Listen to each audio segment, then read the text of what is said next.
बुची का परेशानी बा का इतना कहो रहता बता रे। अरे सारे बाबा तोरा गाड़ी में सिरफल पेलो तोरा पता नहीं कि भौजी काहे कोहरत आवत गया। भौजी रात के पेलवा के अपना गाड़ी में लाट तुरवा ले बिया ओही से कोहरत आवत गया। सब सर्व बोका चौदह हवे ना 14 बोका हवे रे। तो हे गाइस कैसन बनी उम्मीद करते नहीं अच्छा और स्वस्थ होके तो हम आज फिर एक नया वीडियो लेके आयल बनी अंग्रेजी भैया के वीडियो पर रिहर्सल के लिए बनी। तो वीडियो थोड़ा अश्लीलता बा पर वीडियो शुरू से अंत तक देखें जा और हाँ लाइक सब्सक्राइब शेयर जरूर करें जा। तो बिना फलाने ठिकाने किए बिना वीडियो स्टार्ट करते नहीं आज के स्टार्ट करूं आज के बकचोदी। ए बाबा का बोलबो भौजी कोनो तारा गोनिया बलारवा पेल के तूर देला बाबा का ये आई हुई करो तारू तारा बहिन का बुरी में कमांडल पेलो दिमाग मत खराब करो नहीं त हिलाड़वा में घुघुर बांध के ऐसन का पेलम के झन झन बाजी। बुची का परेशानी बा का इतना कहो रहता बता रे। अरे सारे बाबा तोरा गाड़ी में सिरफल पेलो तोरा पता नहीं कि भौजी काहे कोहरत आवत गया। भौजी रात के पेलवा के अपना गाड़ी में लाट तुरवा ले बिया ओही से कोहरत आवत गया। सब सर्व बोका चौदह हवे ना 14 बोका हवे रे। तोरी बहिन के गाड़ी में पकौड़ी पेलो बात सारे का बताई कबो हमर सैया हमरा पर चढ़बे ना करेला।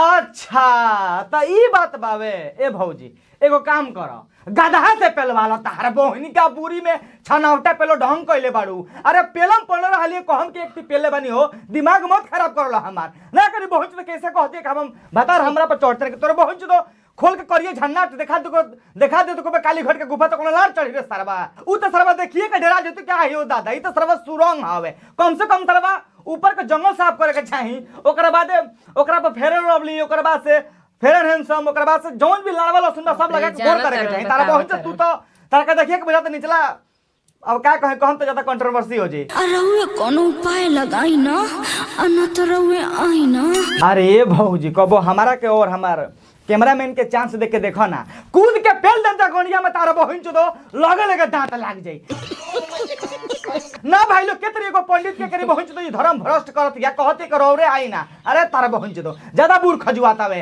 अब हमार लगे सुता के पेल दम तारा बहिन चो लाड़े पे 360 डिग्री घूम जेबू रे बुचिया हौ वाला काम छोड़ देले बानी हई काम चालू कइले बानी। अच्छा तो पहले तू मुठ मारत रहले हो अब गान मारा शुरू कर देल बड़े ना करी बहिन के गाड़ी में खरबूजा पेलो कैसे कहता है कि उ वाला काम छोड़ देले बनी और हाई वाला काम शुरू कर ले बने। अरे तोरी बहिन के गाड़ी में पंडित पेलो गोनिया में सरूत नहीं लाने पे छिड़क देबो बुझाई के ना सरवा ई पंडित के भी नाम सरवा नाम खराब करता रहता हिताबाई गाना में कौन अलग जात बड़ा थन अब पंडित के नाम धके सारा ब्राह्मण पंडित के भी नाम खराब करता रहता करी बहिन के चोदो ना हिताबा कौन पंडित कौन ऐसा का ब्राह्मण में कही के हाई वाला काम छोड़ देले बनी आ हाउ वाला काम करता नी हई काम चालू कइले बानी। कौन वाला काम है बाबा। अरे हई वाला रे घोप अरे तोरी बहन का बुरी में कमंडल पेलो ई कौन टाइप के काम हरे घोप पेला पेली वाला काम ई तो सारा बैग अलगे बोलला पेल दम सब मर जीवो आईना छुके देखे दोनों टिकोड़े। अब इहो सुना लो मतलब भौजी के टिकोरा छू के काहे देखे के बा उ तो साफ साफ लौकत बा के भौजी के लगे टिकोरा ना फुटबॉल लेके घुमती है जोड़ा जोड़ा करी बोहिन चोदो नारी चाही जोन पछाड़ी से काम चलावे। तो ई बाबा जी के ऐसा नारी चाही जोन पछाड़ी से काम चलावो। अरे तोरे बहिन चोदो आ कहीं पेलते में हक देलस भौजी तब रे बहिन चोदो हंसियो बरता बा सरवा का गाड़ियों देवे का मन करता बे ना सरवा जब भौजी के अगला इंजन सही बबे त पछाड़ी से काहे काम चले बरे सारे तू हमरा के जवाब दे के न दे हम कोनो परेशानी अवन भर दी ढोरी में पानी। ए बाबा जी भौजी के ढोरी में पानी का लान खाती भरब हम तो कहते रही भौजी के गोनिया में मोटर चला के पाइप लगा के पानी भर दे के गोनिया फाट के छितरा जाओ एकरी बहिन तो इहो बहुत गरम या छीना रही ना तब से सुनत रही के बहिन तो मरवावली कुछ ज्यादा चाहती क्या पेलवासल बड़ उतार बहिन तो सब पेलवासल उतार देम लगबू बकैया खींचे जोन पछाड़ी से काम चलावे।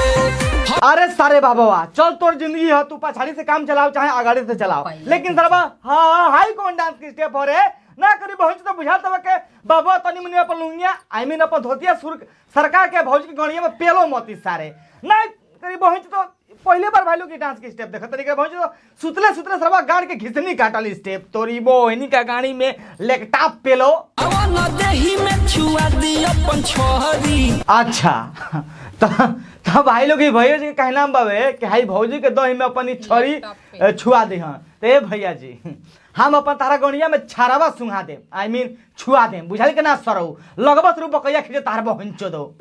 तो बस बोलो आज का बक्सो यहाँ खत्म करते नहीं। आई होप कि तुम लोग आज के वीडियो देखा अच्छा लगे। अगर वीडियो देखा